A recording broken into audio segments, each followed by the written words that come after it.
Hello everyone, welcome to my channel. My name is Omika and मुझे बस यही जानना है कैसा गया आपका कैट का एग्ज़ाम। आपके क्या रिव्यूज़ हैं कैट एग्ज़ाम को के पेपर को लेके?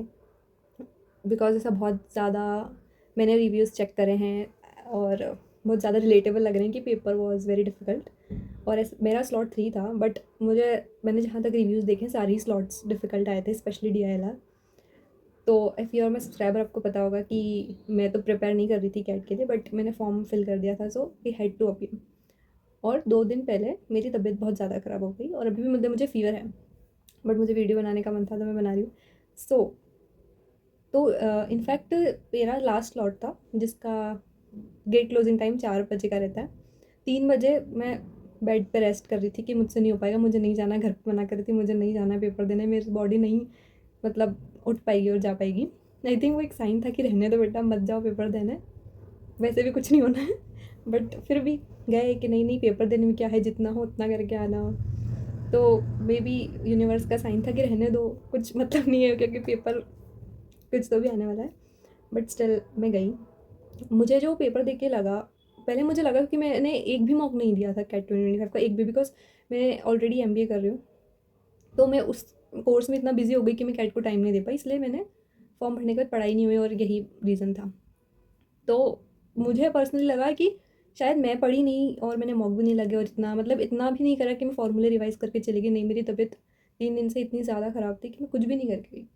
सो मुझे लगा इसलिए पेपर टफ है क्योंकि मैं पढ़ी कहाँ हूँ। बट फिर जब मैंने बाहर आके देखा तो मुझे रियलाइज़ हुआ कि paper was actually very difficult. And सबको लगा, इनफैक्ट मुझे ही थोड़ी लक बेस्ड एग्ज़ाम लगने लगी है अब कैट। बिकॉज मुझे ऐसा लगता है ठीक इट्स ओके कि मैंने इतना नहीं पढ़ा, बट जिसने पूरा ड्रॉप लिया है, मैं जिसने इतना 8 8 9 9 इवन 12 12 आवर स्टडी करके एग्ज़ाम दिए, उनके लिए बहुत सही नहीं हुआ। बिकॉज जो एल आई डी आई के specially L I D I के सेट्स थे वो अनसॉल्वेबल लग रहे थे। मतलब एक वो इम्पोर्ट एक्सपोर्ट वाला था, और एक वो था ट्रैवल कर रहे हैं 3 लोग अलग अलग कंट्री में जिनकी करेंसी अलग अलग है, वो वाला। और इनफेक्ट जो फर्स्ट जो इजी लग रहा था, सर्कुलर टेबल में सब लोग बैठे हैं, मुझे लगा मैंने वो क्रैक कर लिया और सबको बिठा दिया है सही जगह पे। लेकिन जो क्वेश्चंस उनके जो 4 थे, उनको देख के फिर मुझे लगा क्या पता मैंने गलत समझा ये सेट भी। तो इसलिए मुझे लगा कि बट मुझे लगा कि मैंने प्रैक्टिस नहीं की इसलिए टफ है। बट बाद में पता चला कि एक्चुअली इट वॉज अनसॉल्वेबल। तो उनके लिए जो इतनी प्रैक्टिस करके आए हैं वो उनके लिए भी अनसॉल्वेबल था, और जिन्होंने नहीं पढ़ा है या फिर कोई ऐसे ही अटेम्प्ट करने गया, फर्स्ट टाइम एक्सपीरियंस के लिए एग्ज़ाम देने गया, उनके लिए भी अनसॉल्वेबल था। सो बेसिकली वो बहुत ही ज़्यादा जस्टिफाइबल नहीं था जिन्होंने बहुत मेहनत करी, क्योंकि उनका स्कोर काफ़ी अब लक बेस्ड हो गया ना। बेसिकली आपने लगाया सेम सिमिलरली, जिसने नहीं पढ़ा या कम पढ़ा उसने भी उसमें मे बी उतने अच्छे से नहीं कर पाया जितने अच्छे से पढ़ने वाला भी नहीं कर पाया। सो इट्स वेरी रॉन्ग, ये उनके से बहुत गलत है जो टाइम से पढ़ रहे और प्रैक्टिस करें। एटलीस्ट कैलकुलेटिव या फिर ऐसे सेट्स आने चाहिए जो हम सॉल्व कर सकें, या फिर इतनी जो मेहनत करी है वो एटलीस्ट आप उसको कहीं प्रूव कर पाओ। वरना फिर देयर इज़ नो सेंस ना, जिसको नहीं भी आता। जैसे फॉर एग्जाम्पल मैं अपनी खुद की बात करी, मैं बिना पढ़े गई थी तो मुझे रिग्रेट भी इतना नहीं है कि मैंने बहुत ही मुझे नहीं साइड बना, क्योंकि मुझे तो पता था कि मैं तो पढ़ के गई नहीं होगी तो कोई इशू नहीं है। But then I felt very bad कि जिन्होंने अपना पूरा टाइम दिया है इस एग्ज़ाम को, तो ऐसे ही पेपर बनाना जो इतना टफ हो सॉल्व करना, और एक तरीके से लक बेस्ड एग्जाम बन जाए मोर देन कि आप स्ट्रेटेजिकली सॉल्व करो या आपने प्रैक्टिस जितनी करी या पढ़ाई जितना करा उस हिसाब से, it's very wrong. This is what I believe. And specially VRC में हमको वैसे भी समझ नहीं आता है। वीआरसी करने के बाद यू कैन नॉट प्रिडिक्ट कि मोस्टली कि हमने सही किया गलत किया। हम करके डीआईएलआर इज द पार्ट कि आपका सेट लग जाता है तो आप में कॉन्फिडेंस आता है, जिसपे आपका क्वांट्स काफ़ी वरी करता है, बिकॉज आप में कॉन्फिडेंस आ जाता है कि हमारे 2 सेट निकल गए, मैं क्वांट्स अच्छे से करूँगा। सो जो डीआईएलआर पार्ट था आई थिंक सारे ही स्लॉट्स में बहुत टफ आया है, तो उससे आपके क्वांट्स पे बहुत इफेक्ट पड़ा है। बट मैं इनफैक्ट ये कहूँगी मेरा लास्ट ईयर से कौन सच्चा गया है स्लॉट थ्री का, आई डोंट नो, बट मैंने यही रिव्यूज़ देखे हैं कि इट वॉज टफ। बट मेरे फिर भी 4 5 क्वेश्चन, ज़्यादा नहीं, 4 5 क्वेश्चन लगे हैं। वीआरसी का तो कुछ कह नहीं सकते। डीआईएलआर का एक सेट आई थिंक वो जिस सर्कुलर वाला अगर सही हो जाए, बाकी 2 मैंने पीछे के देखे थे, वो आई डोंट नो फुल्ली राइट है या रॉन्ग है, मुझे नहीं पता। बट एनीवेज, तो एंड इनफैक्ट पेपर के बीच में भी आई वाज लाइक कि मुझे नहीं देना है, मुझे उठ के जाना है, बिकॉज बहुत ज़्यादा वीकनेस हो रही थी मुझे पेपर में। बट वही मुझे लग रहा है कि मैं क्यों ये देखने गई थी कि मतलब एक तो स्लॉट 3 को पहले ही ऐसा मानते हैं कि स्लॉट 3 हमेशा डिफिकल्ट होता है, बट मुझे अब ऐसा नहीं लगता। मुझे लगता है सारे स्लॉट डिफिकल्ट आए थे। बट ऐसा पेपर नहीं बनाना चाहिए, बिकॉज इट्स एक्चुअली रॉन्ग। मतलब वही जैसे मैंने बोला कि जिन्होंने पढ़ा है उनके लिए बहुत ज़्यादा गलत है। हम पूरा टाइम देते हैं उस एग्ज़ाम को और आप आगे का बहुत सारा प्लान करते हो उस एग्ज़ाम की वजह से, तो this is not fair. But यही है कि क्वांट्स मैंने करा, फिर it was like I did 8 attempts in quants. I hope उसमें से 5 राइट हो, आई एम नॉट श्योर।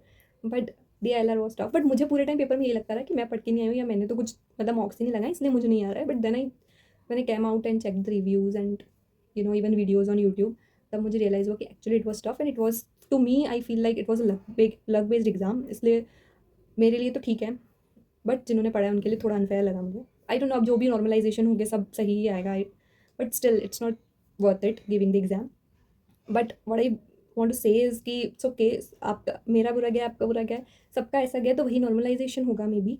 या फिर जो भी हो, एग्ज़ाम एक दिन से बहुत ज़्यादा फ़र्क पड़ता है। आपका द डी डे जो होता है वो इंपॉर्टेंट होता है। फॉर एग्जांपल मैं बीमार हो गई या फिर कुछ और इशू हो गया तो उससे भी एग्ज़ाम इफेक्ट होता है। पेपर टफ था इंडीड, बट मैं यही बोलूँगी it's just an exam again, उससे कुछ ज़्यादा डिसाइड नहीं होता है। इट्स ओके, जो भी होगा आई थिंक सबका अच्छा ही होगा। और एग्ज़ाम को एग्ज़ाम की तरह ही लेते हैं। आगे वाली जो एग्ज़ाम से मैं तो अभी कोई एग्ज़ाम नहीं दे रही हूँ और अब कोई फॉर्म भी नहीं भरूँगी because I am doing my MBA। But मैंने फिल कर दिया था फॉर्म, इसलिए अपीयर करा। बट अब की अगर upcoming exams like SNAP CMAT, तो अब उस पे फोकस करो rather than wasting time on this. Because and in fact मैं ये भी सुना कि कैट एग्ज़ाम 2025 वाला 2024 से काफ़ी डिफिकल्ट था एंड 2023 से ऐसा कंपैरिजन हो रहा है। बट मुझे तो DILR 2023 से भी ज़्यादा टफ लगा। तो आई थिंक DILR से हम पूरा पेपर प्रिडिक्ट कर पाते हैं कि पूरा ओवरऑल पेपर टफ था। बाकी कॉन्ट्स कैलकुलेटिव बहुत ज़्यादा था कि एक क्वेश्चन को मतलब आंसर निकालने में इतना टाइम लग रहा था। I don't know about other side but slot 3 was tough and I don't know what to say, but this is not fair. And जो इतने टाइम से पढ़ रहे हैं एज आई साइड ऑलरेडी, तो उनके लिए बहुत अनफेयर है। ड्रॉप लेके आप दे रहे हैं, so this is not good. Now I just feel कि नॉर्मलाइजेशन होगा। अदर देन दैट नहीं भी होता है, जो भी होता है, आपने एग्ज़ाम दिया, अच्छा दिया, जैसा भी दिया हो गया, रिलैक्स करो, सब अच्छा ही होगा। और मुझे जहाँ तक लगता है आपने अगर हार्ड वर्क और मेहनत किया है, वो you will see in the result, मुझे ऐसा लगता है अभी भी। सो आप इतना ज़्यादा अगर स्ट्रेस ले रहे हो कि पूरा इतना मेहनत करी और एक दिन में सब बिगाड़ दिया पेपर ने, ये वो, तो I just feel like don't take stress, normalisation होगा उसका। और अगर ऐसा सबके साथ हो रहा है कि सभी, मैंने जहाँ तक इनफैक्ट मीम्स भी बन रहे हैं अब तो DILR के साइट्स पे, तो सब अगर सेम इशू फेस कर रहे हैं, तो मुझे लगता है वही फिर मार्क्स कट ऑफ कम जाएगा या ऐसा कुछ होगा, तो रिलैक्स करो, कुछ लोड लेने वाली बात नहीं है। एंड इट्स ओके, एग्ज़ाम थी, हो गई। बट मैं फ्रैंकली एक बात बोलूँगी कि मैंने बिना पढ़े दी थी एंड तो मेरे जैसे मैंने दी थी, तो मुझे इनफैक्ट मुझे लगा मैंने लास्ट ईयर से थोड़ा अच्छा करा है, क्योंकि मैं बिना लोड लिए रिलैक्स तो नहीं हुई थी, ऑफकोर्स फीवर था, बट फिर भी एक चिल होकर गई थी कि मुझे कोई लोड नहीं है इस एग्ज़ाम का, मुझे बस अटेम्प्ट करके आना है। तो इस वजह से मुझे ऐसा लगा कि मेरे लिए वो एग्ज़ाम अच्छी थी, टफ होने के बावजूद ही, और क्योंकि मुझे तो वैसे ही नहीं आ रहा था, अब समझ, और जिसको आता था उसके लिए भी बहुत टफ था। तो जिन्होंने इतनी मेहनत नहीं करी है वो भी उसी पॉइंट पे हैं जिन्होंने मेहनत की। तो थोड़ा सा luck based exam, that as I said, ये हो गया है। But all the best to you guys who have appeared and just relax and enjoy. अगर अपने कैट हो गया, बहुत टाइम से पढ़ रहे हो, चिल करो, मज़े करो। स्ट्रेंजर थिंग्स 5 आई है शायद, जिसको पसंद है वो देखो। एंड या, that's it, all the best and let's see